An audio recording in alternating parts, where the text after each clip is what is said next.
Alors, on va pas se mentir, par rapport à les 2 derniers mois, j'avais pas fait beaucoup de live. Il se passait pas grand chose. Là, forcément, ça commençait à se passer pas mal de choses. Donc, on va déjà aller sur les time frames les plus gros, hein, qui vont nous intéresser. Et du coup, le monthly. Et typiquement, je vais virer un peu ce qui t'intéresse pas en soi, c'est monthly. Du coup, forcément, il y a eu pas mal de volatilité. Alors, en soi, je crois que les derniers lives avaient été faits la dernière fois, on était près des ATH. Pas mal de choses se sont passées entre temps.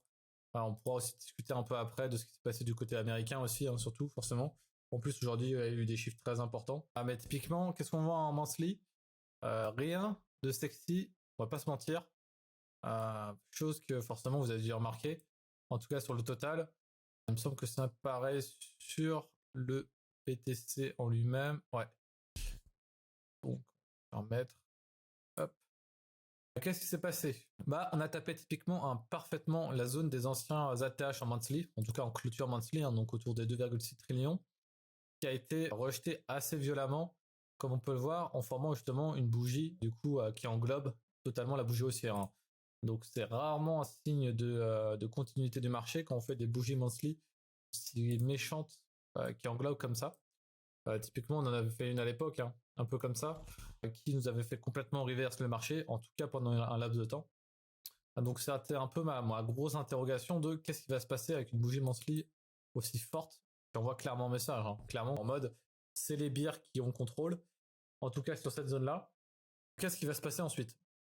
Typiquement, j'en ai parlé, le niveau monthly qu'on a à l'heure actuelle, hein, 2,1 trillion, c'est un niveau monthly qu'on avait discuté déjà à l'époque, on cherchait à la hausse. On va pas se mentir, on l'a quand même cassé assez violemment, on l'avait retesté vite fait, on est allé directement au niveau supérieur, mais là, pour l'instant, on a retesté le niveau monthly, et typiquement, c'est un niveau très important. Pourquoi? Parce qu'en fait, comme vous le savez, les niveaux monthly sont extrêmement importants, et surtout que les prochains niveaux, on va pas se mentir, on le voit au niveau du volume, il y en a un là, non, un gros niveau monthly ici, on voit avec le POC de volume. Donc forcément, vous vous dites, bon, c'est pas si loin de ça. Ça reste quand même du moins 50% par rapport à l'ATH local du marché. Donc autant, moins 40. Donc autant vous dire que là où les alts avaient pris extrêmement cher, on était un peu à la moitié du périple, en tout cas du périple baissier, si justement le marché venait à casser cette zone-là. Typiquement, forcément, c'est toute la question, est-ce que le marché casse? Est-ce que le marché casse la zone? Est-ce que le marché ne casse pas la zone?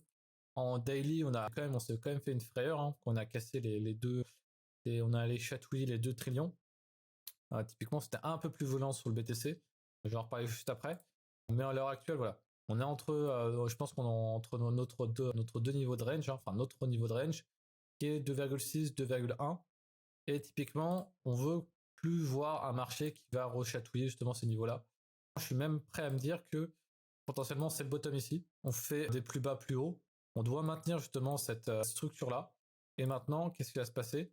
Je m'attendais avec pas mal de résistance au niveau des 2,26 trillions. Typiquement, on voit un gros niveau de volume qu'on a exécuté dans la zone. On l'a cassé à l'heure actuelle. Il faudra voir la clôture daily. Mais pour moi, potentiellement, les achats que j'ai pu faire ici et ici, pour moi, je vais sûrement mettre un stop à BE ici, parce que je me dis qu'on a déjà rangé assez pour relancer à la hausse.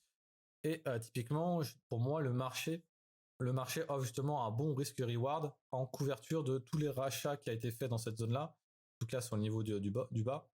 Forcément, il y a un stop loss, hein, parce que pour moi, c'est des renforts, donc c'est pas forcément du buy and hold que j'ai pu faire comme à l'époque.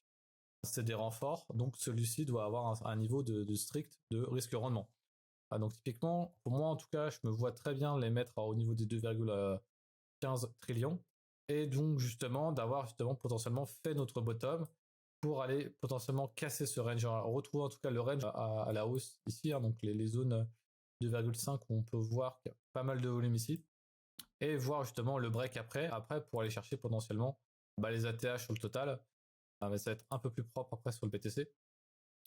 Donc tout ça pour dire en fait pour la traduction, parce que le total reste quand même l'addition de toutes les cryptos qui existent. Sur le BTC, ça donne quoi? Bon, en soi, cette traîne-là, on s'en fout un peu. Sur le BTC, ça donnait ça. Typiquement, j'avais fait à l'époque un peu justement qu'est-ce qui se passait avec la bougie Bansley ici, qui était complètement dégueulasse. Et on était clairement sur un niveau, pour moi, c'est soit on tient ce niveau-là et le bull run peut continuer, soit effectivement on tient pas le niveau. et on sera plus dans la tronche en train de faire quelque chose une structure un peu pareille qu'à l'époque, à avoir un pullback un peu plus profond pour latéraliser le marché et potentiellement justement repéter à la hausse plus tard. Mais en fait remettre un peu là où les gens se sentaient d'être un peu ici. Je me disais qu'effectivement si là on ravalait la montée, le gros break haussier qu'on a fait à l'heure actuelle, forcément ça traduit forcément que on a trouvé un range high et qu'on va les latéraliser dans les 50%. Donc voilà, c'est d'où le fait que l'appellation Ponzi, le Ponzi est mort. Hein. Mais à l'heure actuelle, faut le voir à court terme en tout cas, on n'a pas encore clôturé la monthly, mais la monthly me paraît quand même extrêmement positif à l'heure actuelle. Bon, on est au niveau du milieu du bas, enfin au niveau, on n'est qu'à la moitié du mois. Mais là où ça a envoyé un message très violent, cette bougie mensuelle là, qui a été follow hein, par clairement un sweep low. Je pense qu'il y avait de ce piège-là et typiquement on l'a fait. Hein. On allait sweep les lows de justement la bougie qu'on avait fait à l'heure actuelle, 59K, pour faire un pseudo V-bottom et justement à l'heure actuelle maintenant tenir la zone. Maintenant à l'heure actuelle c'est ça, ça va être un combat de bras de fer entre les acheteurs et les vendeurs à défendre cette zone-là. Donc, comme vous pouvez le voir en fait, cette zone-là, on y allait tellement en ligne droite, on y allait extrêmement fort en ligne droite, on n'a absolument pas travaillé le prix. Donc tout ce qui est revirement après derrière, va falloir aller retravailler le prix à un endroit où le prix a été travaillé. Et honnêtement, on l'a travaillé énormément ici forcément sur la zone d'accumulation, mais entre la zone d'accumulation et les ATH, il n'y a pas eu de construction réelle du marché. Ce que je veux dire, c'est comme à l'époque. À l'époque, on avait réaccéléré très fortement à la hausse, très forte à la hausse. On vient chercher les niveaux monthly.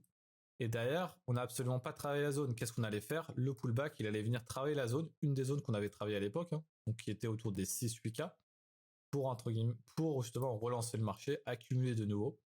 Donc là, la question, c'est est-ce que l'accumulation qu'on a faite à l'heure actuelle, donc c'était en septembre, novembre 2022-2023, était assez suffisante justement pour propulser le marché, en tout cas sur des plus hauts, là on l'a fait, mais des vrais plus hauts qui sont que justement un peu relancer le marché 80, 90, voire même les 100, 120K. Donc c'est une grosse question. Et typiquement pour moi la frontière entre ce scénario-là et le scénario on va repullback se fait totalement dans la zone à l'heure actuelle des 60K.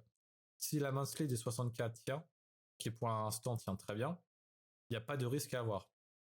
Maintenant, forcément maintenant, si celle-ci venait à céder, ce serait un peu un cataclysme, surtout au niveau des alts. Hein.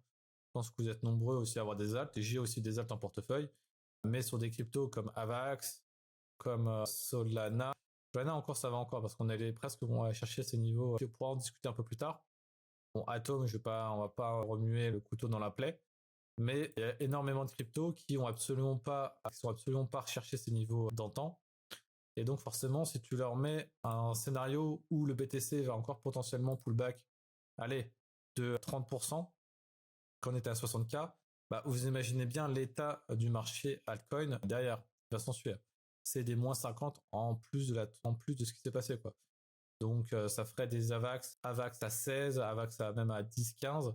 Ça peut être vraiment pour eux aller rechercher leur niveau d'accumulation, qui se situe autour de la zone des 20 et 10 et 20, parce que typiquement, eux, leur accumulation n'a absolument pas suivi. On n'a absolument pas eu la possibilité d'aller chercher les ATH. Après, forcément, tu sais qu'il y a une composante aussi énormément présente sur les marchés, qui sont qu'entre le moment où on a fait les ATH en 2021 et à l'heure actuelle, le supply n'est pas le même. Donc il y a aussi la question, on peut regarder Avax, Market Cap, etc. Forcément, la charte ne va pas ressembler à ça. Mais je reste quand même plus à regarder Avax USDT. Faudra voir est-ce que je passe sur les market cap ou pas. J'avoue que c'est pas quelque chose que je pense que la quasi-majorité du marché utilise le Avax USDT. Il faut mieux utiliser tout ce que les gens regardent que ce que les gens ne regardent pas forcément. En tout cas, surtout quand on fait du price action, on va dire.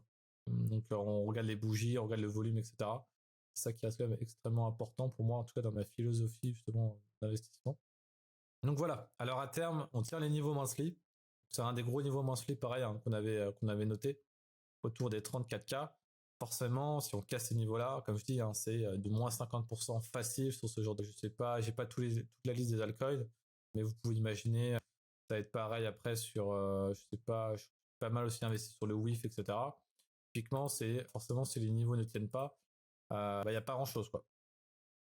Il n'y a pas grand-chose en dessous pour supporter en fait le marché. Donc c'est la grande question. Forcément, tout reste drivé par le BTC. Mais la bonne nouvelle, c'est que, en tout cas, à l'heure actuelle, la zone tient extrêmement bien. Le monthly reste quand même très propre au vu de justement la qu'on avait fait avant, même si le mois n'est pas terminé. Et à l'heure actuelle, bah forcément, on fait une belle bougie weekly. Après, pareil, c'est pas terminé. Il faudra voir la daily, mais le rebond reste encourageant. En tout cas, il reste encourageant d'un côté de on sait où mettre nos stop loss. Et ça, forcément, quand on veut faire des renforts, c'est extrêmement important en termes de risque-rendement. Donc, je sais que moi, des achats ont été faits un peu ici et surtout ici.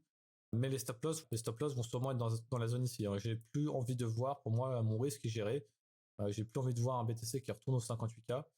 Sinon, en tout cas, dans ma stratégie, ce serait le BTC a trop de faiblesse. On passe, les boules n'arrivent pas à reprendre vraiment le contrôle. Donc, justement, potentiellement, un break pour aller chercher les zones 52K, voire les 43K. Donc, c'est un peu, voilà, mon mindset que j'ai justement sur les prochains mois du marché. Tant que la zone tient, il n'y a pas à s'en faire. Si celle-ci casse, à mon avis, il y aura beaucoup à s'en faire. En tout cas, pour les prochains mois.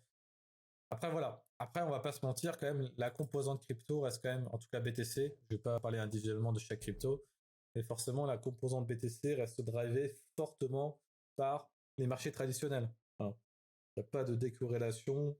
Majoritairement, quand le marché US est haussier, le Nasdaq sont haussiers, les cryptos restent quand même sacrément haussiers. Comme on peut le voir à l'heure actuelle, j'espère, si je dis pas de conneries, parce que normalement les chiffres de l'inflation ont été publiés aujourd'hui et ils étaient vraiment pas dégueux. J'ai pas des US. Voilà, les US ont fait 1,20. J'ai pas le Nasdaq, mais on doit faire 1,60, etc. Enfin, on est sur des all-time high, on peut le voir, hein. On peut clapper des mains. Félicitations. On est sur des all-time high, 5300 le S&P. Et forcément, c'est ça aussi qui pousse le risque, la prise de risque. J'en parle pas, même pas de GME, AMC. On voit qu'il y a un retour à la prise de risque. Et donc, forcément, les cryptos, je veux dire, il n'y a pas mieux quand le marché souhaite investir de la liquidité sur du risque. Les cryptos, on va dire, sont faites pour ça. Donc voilà un peu. Je sais pas si vous avez des questions. Ça reste quand même assez binaire comme vision parce qu'en soi, comme je dis, hein, c'est que on traite des niveaux, on traite, ça passe ou ça casse. Faut respecter les breaks, faut respecter quand ça tient. C'est tout. J'ai absolument rien compris de ce que tu me dis, même si les 3 quarts du temps, c'est toujours le cas. Du coup, je sais pas si vous avez d'autres cryptos à parler. On va parler d'ETH forcément, même si on peut voir directement ETH BTC. C'est un peu, ETH BTC, c'est un peu forcément, je pense que vous l'avez tous vu, lead. On va pas se mentir. Donc, slow bleed, hein, c'est une machine à glace-vaisselle, hein, forcément. Il y a toute la question ETF, denied ETF va potentiellement passer. On va pas se mentir que le marché maintenant a compris que c'est carrément mort. Je pense aussi que pour moi c'est mort. C'est pour ça que tous les renforts qui ont été faits dans la zone ici ont été faits essentiellement sur BTC et sur quelques meme coins. Je n'ai pas retouché à ETH pour l'instant parce que pour moi on va surtout potentiellement il nous faut une bougie monthly, enfin il nous faut un truc pour justement stimuler le retour au risque pour l'ETH. Donc forcément la grosse zone qui me semble extrêmement importante, je pense qu'on en avait déjà parlé, les 0,33. C'est un peu le do or die. Comme je dis, c'est n'importe quel height est capable d'aller à la TH à partir du moment où, pour moi, il ne va pas passer sous ces zones d'accumulation. Et typiquement, une des grosses zones d'accumulation de l'ETH, on peut le voir sur l'ETH BTC, justement de ce spread-là, c'est la zone des 0,34, c'est là où il y a le POC de volume, c'est là où tout le volume a été exécuté. Donc, c'est pas une zone où, si on va la chercher, il va falloir glisser en dessous.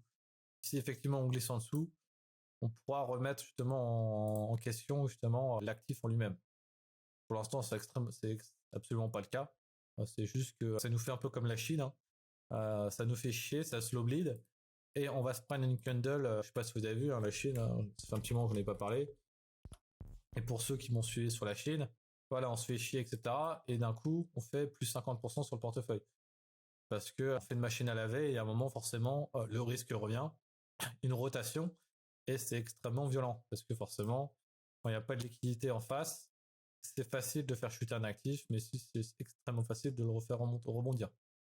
Mais pour l'instant, voilà, pas de reprise de risque sur ETH BTC. Maintenant, j'en ai assez. La prochaine reprise de risque, ce sera au niveau des 0,33. Maintenant, il va faire son chemin comme il le souhaite. Voilà, voilà. Je sais pas si vous avez un autre truc en tête au niveau des cryptos. Avax, on en avait parlé un peu. Je sais qu'il y avait PP aussi, avait break les ATH. Bon, après, les bougies weekly ne donnent absolument pas envie. Après, il faut voir si sa clôture est typiquement en dessous de leurs anciennes clôtures daily, justement du range. Ça sentira le roussi. Pour l'instant, on peut parler d'ETH directement, ETH USDT, effectivement, au lieu de parler juste d'ETH BTC. Après, voilà, on va pas se mentir, justement, quand je regarde les bougies daily, elles sont propres. Elles sont propres, on fait des engulfings, on a latéralisé le prix, donc on a complètement neutralisé. Hop, peut-être le mettre plutôt. Hop. On a neutralisé tout le RSI qui était absolument through the roof. On l'a latéralisé, le prix a assez latéralisé. Donc on a des belles bougies daily qui me semble pour moi justement, pour moi c'est on a un shift aujourd'hui. C'est de me dire que si ça passe pas maintenant, j'ai envie de dire ça passera pas avant quelques mois et quand on sera à moins 40, moins 20, moins 30% quoi. Donc je reste quand même assez, quel est le terme, optimiste, assez optimiste justement au vu de ces bougies là. Maintenant, il va falloir dérouler derrière, quoi. On n'a pas envie de retourner sur ce niveau-là.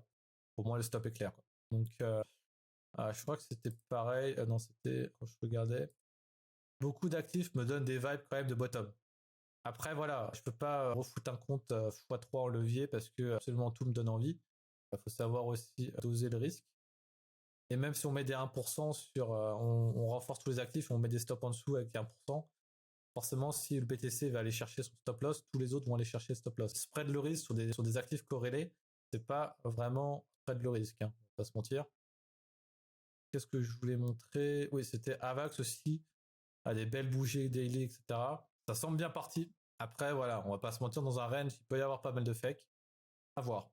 À voir, maintenant les prises de risque sont faites, les stops sont posés. Il n'y a plus qu'à attendre.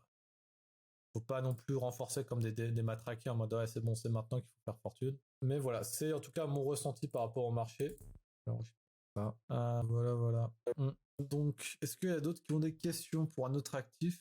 Voilà, après, forcément, ETH, si lui, quant à lui, effectivement, on casse les bottoms sur BTC, en monthly, on est un peu comment sur ETH BTC?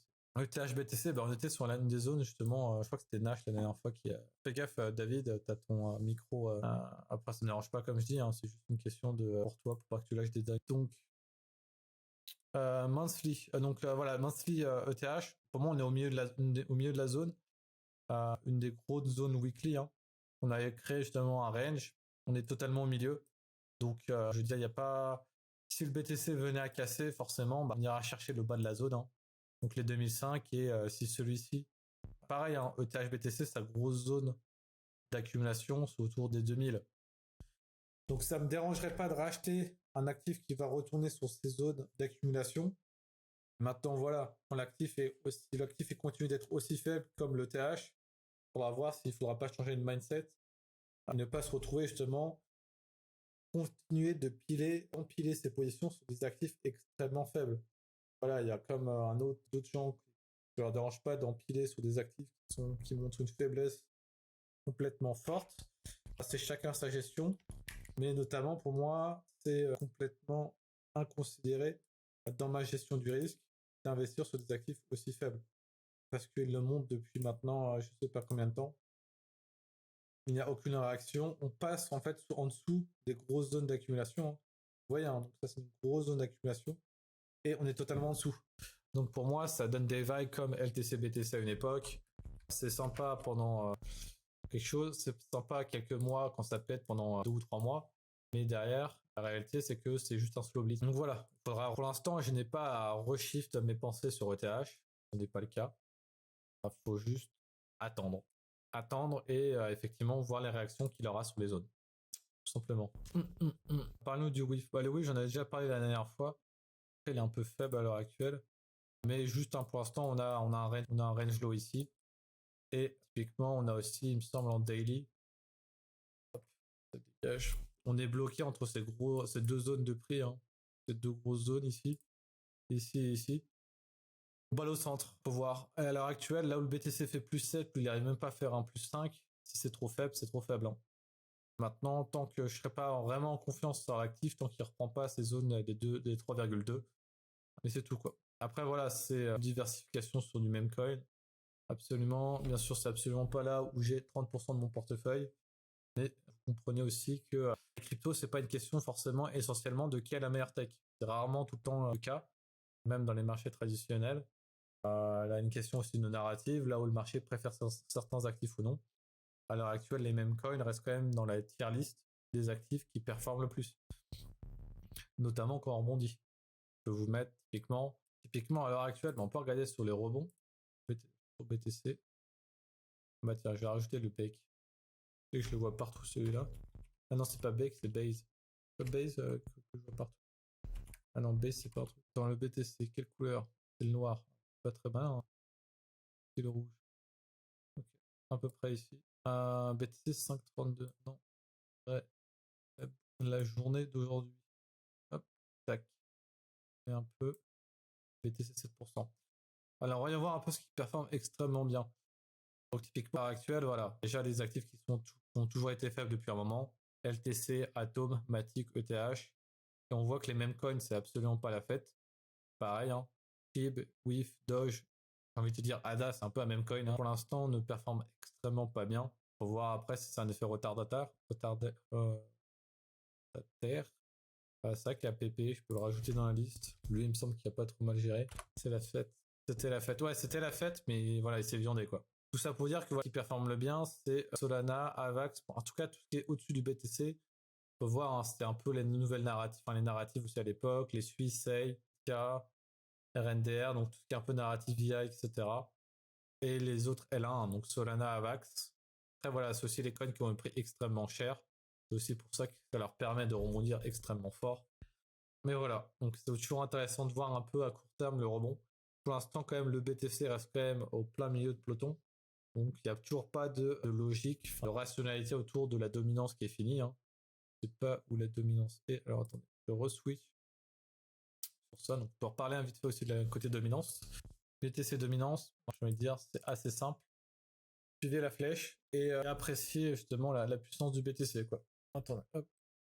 Voilà, la dominance, forcément, on relance un mouvement haussier sur BTC potentiellement. Potentiellement, le mouvement haussier qui va permettre de break le range qu'on est maintenant depuis quelques mois. Donc, tout pousse forcément une logique où une dominance, la dominance va rester forte. Comme j'ai toujours dit, le marché des cryptos ne peut pas breaker à la hausse sans que la dominance récupère, tant que le BTC récupère justement toute la liquidité, donc une dominance qui monte. C'est la façon la plus saine que le marché crypto a dans l'évolution de celui-ci. Quand le BTC fait un break ATH et vous voyez tous les coins Moon et une dominance qui est faible, pour moi, la plupart du temps, ce sera sûrement un gros bear trap. Donc, essentiellement, ça reste quand même extrêmement sain qu'on ait cette logique-là de BTC qui reprend la dominance, qui continue de prendre la dominance. Et justement, pour moi, je dis pas qu'on est qu'à la moitié justement de son push, sachant qu'on est déjà à 56%. Mais pour moi, tout porte à croire qu'on va aller taper la zone justement des 60, voire même des 62K, 62% sur la dominance. Justement, surtout si celui-ci montre une capacité à aller chercher ces ATH là. À chercher ces ATH, voire break au-dessus des 80, 90. Maintenant, si celui-ci se met à stop autour des 72K, la zone des 72K, donc justement un peu le haut range, hein. Donc là où on aurait un haut range ici, là, haut range ici. Si on vient justement aller chercher à la zone des 70, 72, et on voit une dominance qui s'effondre, pour moi, ça voudrait dire quand même que voilà, toute la liquidité du BTC se dit ok, on a bien poussé sur BTC, on va aller se déferler sur les alts. Pour moi, entraînant ainsi justement une incapacité au BTC de poursuivre à la hausse, en tout cas pour les prochaines semaines. Après voilà, là on vise dans un endroit, un moment où BTC est à 72K, etc. Il n'est absolument pas fait encore.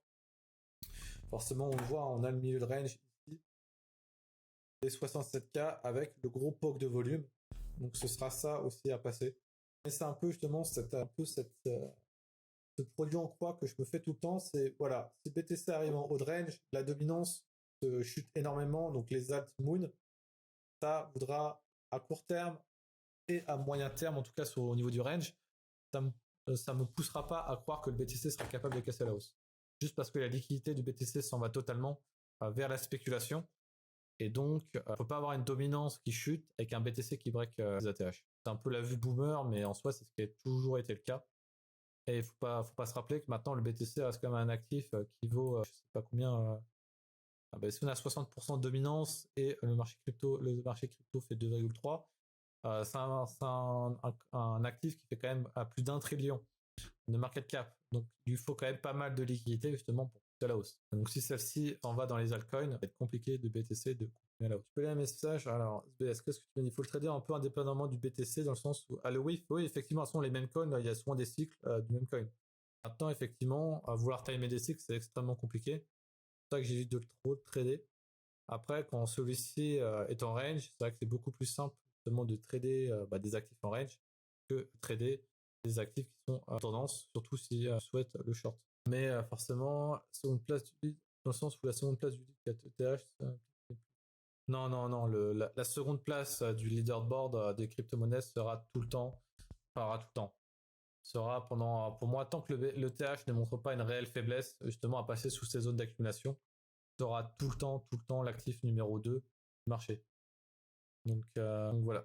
Surtout si dans une narrative de justement at season, le TH est censé justement récupérer jusqu'à preuve du contraire, donc juste à une incapacité de celui-ci. Demain, la dominance chute énormément et le TH n'en profite pas. On pourra se poser des questions. À l'heure actuelle, c'est encore jamais arrivé. Même si effectivement, en fait, la grosse partie de la dominance qui monte, c'est aussi dû au fait que l'ETH perd pas de terrain. En soi, il n'y a pas que ETH qui perd du terrain. Je pense que si vous regardez l'essentiel même coin, enfin des altcoins, AVAX, BTC, je dis on a divisé par 2 depuis les ATH locales. Sol BTC pareil. Sol BTC tient mieux en soi.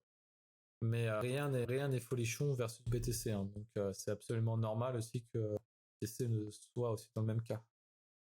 C'est c'est un des altcoins qui a mieux tanké le bear market. Forcément, il va potentiellement un qui fera le plus derrière de la fameuse alt season. Après, comme je le dis, pour moi, je reste quand même dans la thématique de tous les coins n'iront pas à la ATH, surtout les coins où ils ont x3 le supply, c'est absolument pas possible. Et il y a des coins que quand ton coin passe un peu justement en dessous de ces zones d'accumulation long terme, j'ai extrêmement du mal à le voir justement casser des sommets.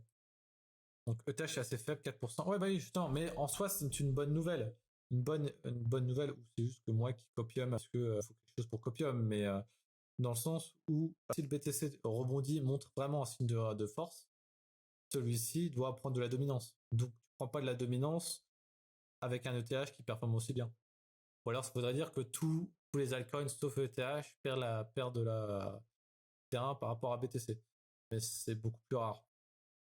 Donc non, c'est normal pour moi. Et ça va potentiellement continuer à être le cas sous performance, jusqu'à ce que le BTC arrive aux zones de 80-90K si celui-ci arrive à casser son range à la hausse.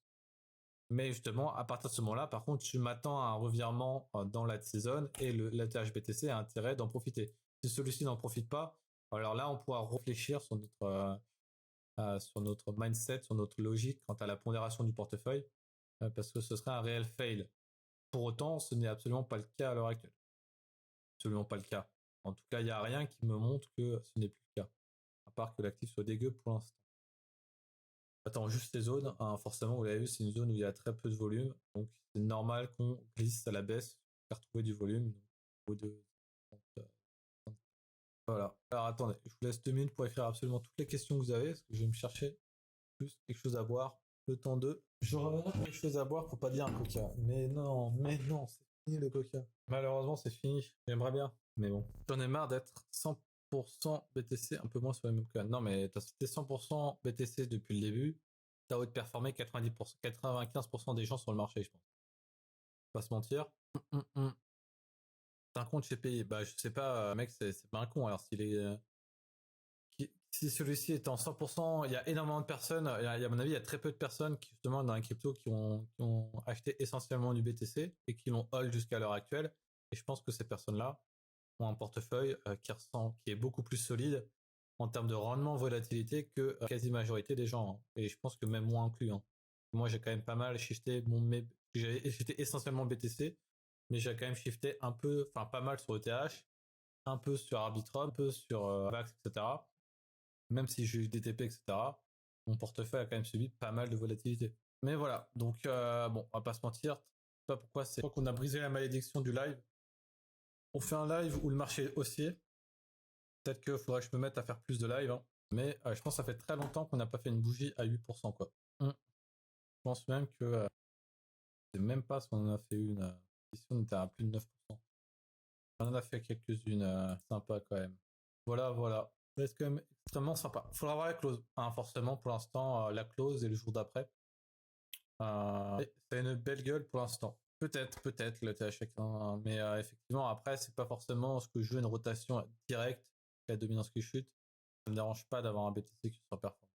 Même si effectivement, mon portefeuille part potentiellement peut faire sus BTC, c'est le prix à payer pour justement ne pas rater le timing de switch, la fameuse alt season. Même si pour moi, ce sera plus major season que vraiment alt season. Mais voilà. ETF refusé pour toi, ETH retombe sur quel support BTC suit? Alors non, je pense que le marché a assez pris en compte que le BTC l'ETF sera rejeté pour le ETH.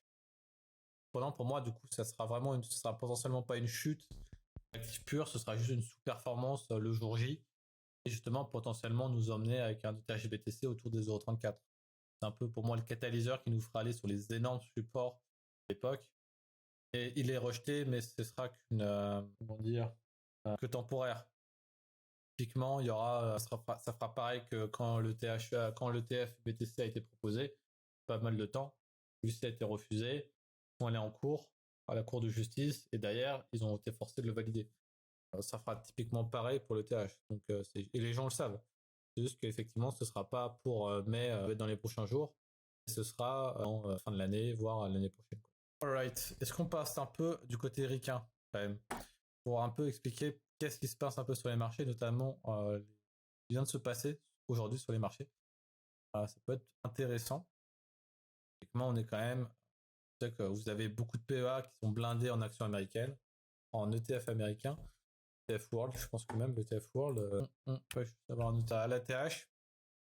C'est intéressant d'en parler. Forcément, une des grosses raisons qu'on a eu un pullback à l'heure actuelle, à cette époque-là, c'est dû à l'inflation. Donc beaucoup de risques d'inflation, l'inflation fait peur au marché. Typiquement, qu'est-ce qui se passe? Vu qu'il y a trop d'inflation, enfin, le marché comprend que l'inflation ne ralentit pas assez. Celui-ci se décide de non pas penser que la Fed va baisser les taux dans les prochains mois, mais en fait plutôt dans l'année prochaine, parce que aucun indicateur économique ne montre que l'inflation ralentit.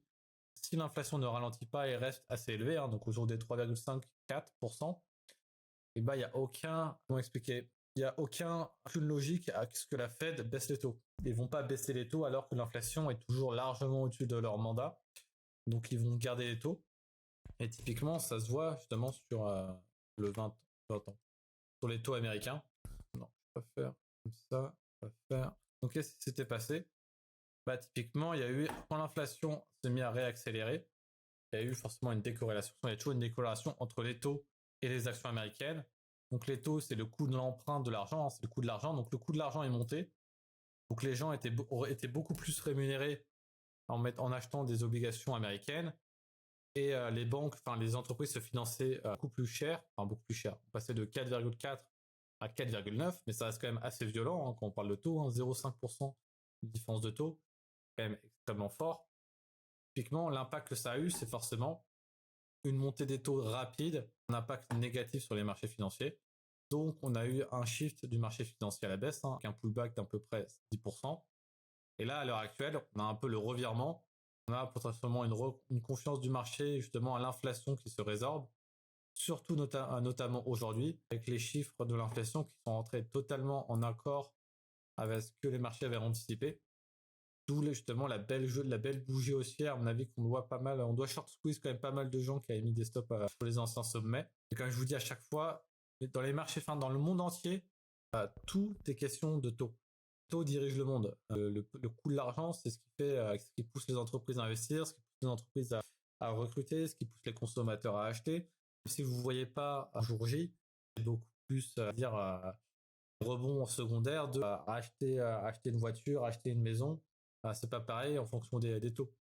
Un pouvoir d'achat qui augmente, un pouvoir d'achat qui descend.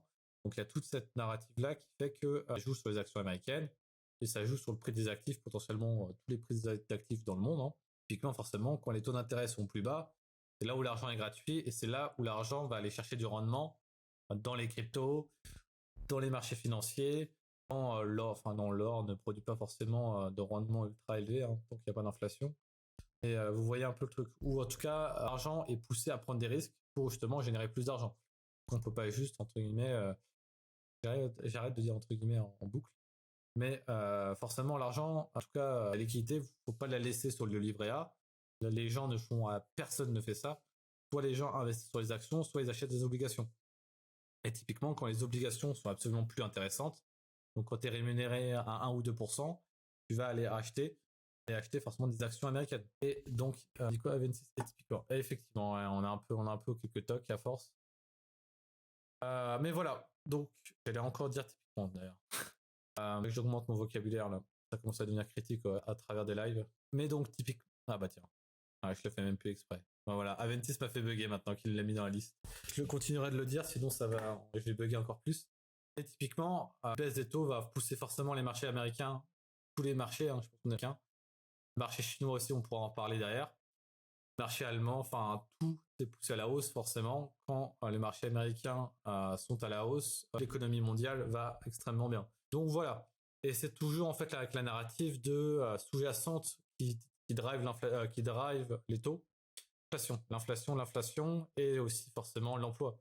Une économie a un nombre d'emplois fort, plus celle-ci a une chance d'augmenter l'inflation parce que il y a absolument trop de personnes qui va du coup c'est le plein emploi, beaucoup de consommateurs, des prix des entreprises sur les actifs qui continuent d'augmenter, que forcément compenser l'augmentation des prix des matières premières, que forcément le pétrole aussi joue énormément.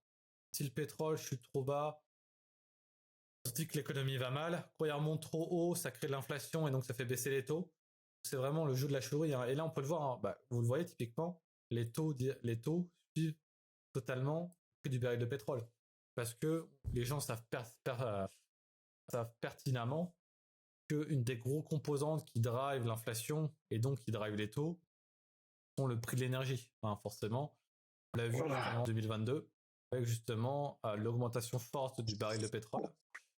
L'augmentation forte du baril de pétrole qui a généré une inflation extrêmement forte. Et à l'heure actuelle, justement, le marché monitorent extrêmement de façon extrêmement attentive le mouvement autour du pétrole. Celui-ci a décru, son prix en tout cas est en décroissance par rapport aux derniers chiffres de l'inflation, qui a permis, je pense aussi, tu peux aller chercher à les digues dans les chiffres de l'inflation, qu'est-ce qui a permis justement, qu'est-ce qui a ralenti, mais je pense que l'énergie en tout cas n'est plus une composante qui pousse l'inflation vers la hausse. Et ce sera le cas tant que le baril de pétrole ne va pas rechercher les 86, 94 et les 100 quoi. Typiquement, si c'est le cas, si le baril de pétrole se remet à monter, qu'est-ce qui va se passer? Le marché va anticiper une inflation qui va en remonter et donc les taux vont suivre en fait. D'où le fait que peut caler la charte des taux d'intérêt à celle du baril de pétrole. Donc c'est toujours la balance entre est-ce que l'économie va bien? Oui. Si elle va trop bien avec le plein emploi, trop de demande de pétrole, surtout si celui-ci n'est pas une production qui se réduit. On se rappelle, il y a eu pas mal, surtout ici, je pense, si vous vous rappelez, début 2023, l'Arabie Saoudite, Qatar, etc., qui voulaient réduire leur production de pétrole parce que pour eux, c'est pas dans leur intérêt que le baril de pétrole soit plus élevé. Donc il y a toujours cette balance-là entre l'économie va bien et justement, tant que l'économie, ce que j'avais dit, je crois, il me semble à l'époque, pour moi, tant que l'économie va bien, le baril de pétrole ne cassera pas la zone des 70. Si celui-ci se met à aller chercher justement les 70, on voit l'inflation qui se résorbe autour des 2,3, 2%. Je pense que le marché à court terme vont être contents. À moyen terme, ce sera extrêmement néfaste parce que ça voudrait potentiellement dire que l'économie ralentit, mais ralentit beaucoup trop forte. Et donc derrière, forcément, l'augmentation de nombre de sans emploi, les gens qu'on consomme pas autant, le marché financier chute et la Fed sera obligé de couper les taux en urgence. Donc ça, c'est un peu le setup, le scénario récession. Et pour autant, on n'y est absolument pas encore. Le fait qu'il faut monitorer les matières premières, notamment le baril de pétrole, parce que c'est un très bon indicateur de la santé du marché. Donc voilà un peu pour l'US, les taux, etc. On peut parler aussi, c'est un peu de la Chine. Le rebond de la Chine qui fait extrêmement plaisir. Alors on peut parler du pourquoi, du comment, le rebond de la Chine.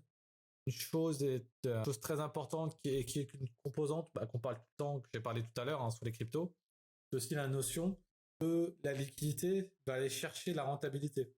À l'heure actuelle, si je vous cale la charte BS500, il me semble, typiquement, on peut voir, je ne me trompe pas, on a eu un rebond extrêmement fort. Je pense que même si je vous mets US par rapport à...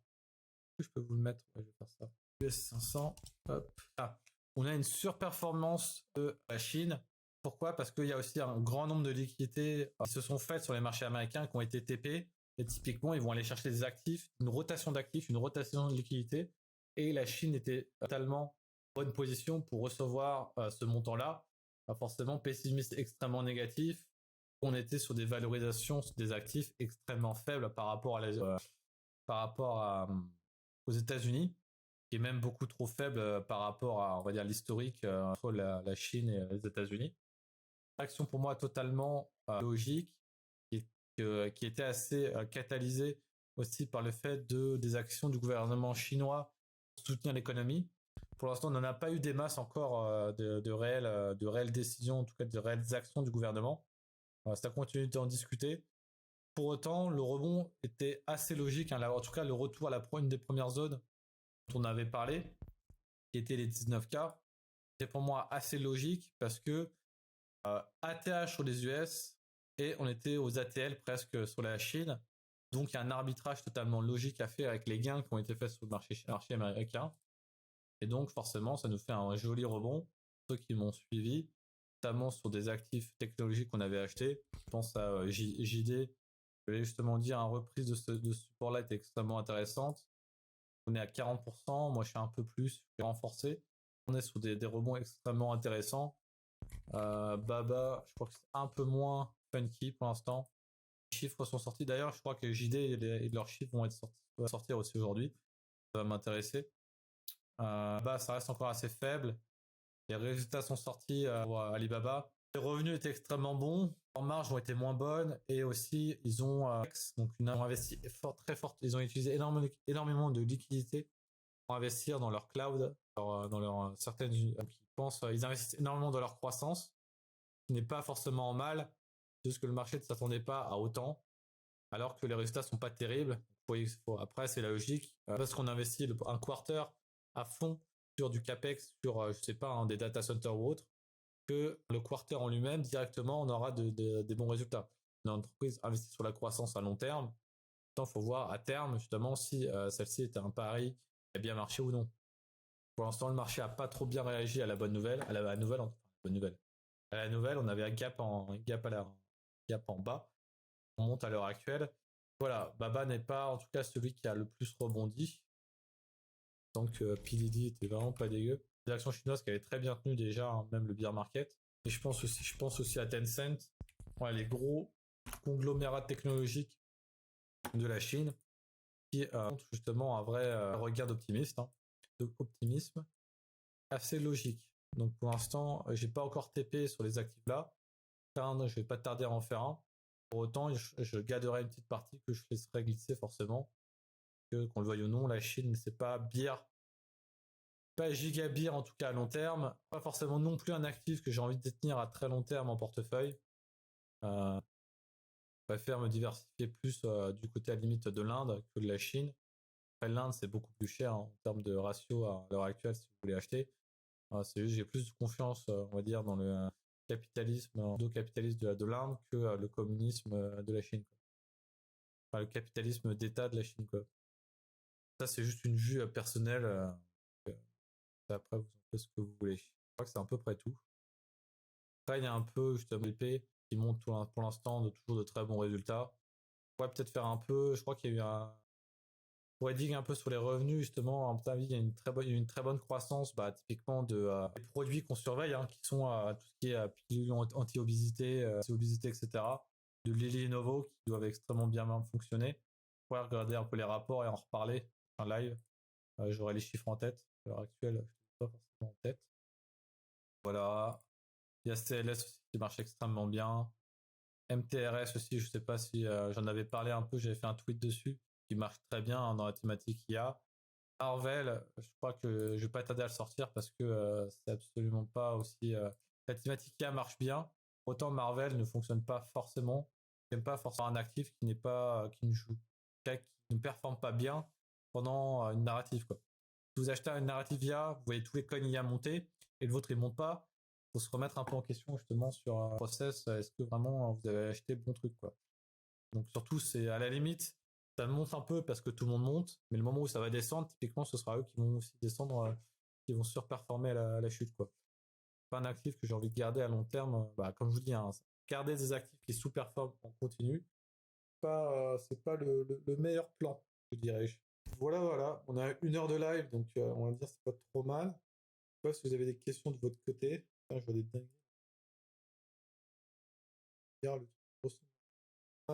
Et voilà. Donc je crois que j'ai à peu près tout dit ce que je souhaitais dire. À votre tour de savoir si vous avez des questions ou autres. Non, on va dire il n'y a plus grand chose à faire, hein. Si vous n'avez pas pu prendre renfort, bah, c'est un peu compliqué de reprendre maintenant. Le stop est un peu loin. Si vous en avez pris, bah, vous mettez vos stop loss et il faut attendre, quoi. Maintenant, le marché va décider, hein. Comme d'hab, hein. On a un plan, on s'en tient et wait and see. Question? Expliquer parfaitement absolument tous les contenus. Tout ce que je souhaitais dire pour qu'il n'y ait aucune question à la fin. Tout le monde a compris. Je pense que Pierrot doit être en train de dormir. Normal, je pense que lui, c'est pas tellement. Alright, bah, si c'est bon pour vous, poste ça rapidement sur YouTube demain, normalement. Pas de raison que ça soit fait. Je reprends les trucs sur YouTube, donc je reposterai sur YouTube. On se dit potentiellement un point ce week-end, justement, pour parler des clôtures. Que pareil, je posterai sur YouTube. Nous, on discute ensemble semaine prochaine, mercredi prochain. Réfléchis si j'aurai un truc important de mercredi. Normalement, mercredi, ce sera bon. Donc, comme d'hab, mercredi prochain. Sur ce, bonne soirée à tout le monde et on se retrouve à la prochaine. Tchuss.